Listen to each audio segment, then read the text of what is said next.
When we first met Mr. Mukunda, we right away knew this was not a straightforward knee replacement surgery.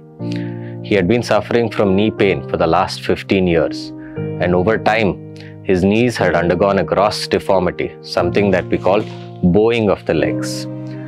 Fear of surgery and lack of proper guidance had pushed his knees to a point that his day-to-day activities had become an uphill task. So after several rounds of counseling and reassurances, he summoned the courage to undergo this surgery with us.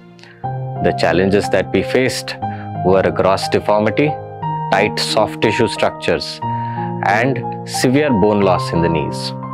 So with careful preoperative planning and an expert team, we were able to perform this surgery successfully.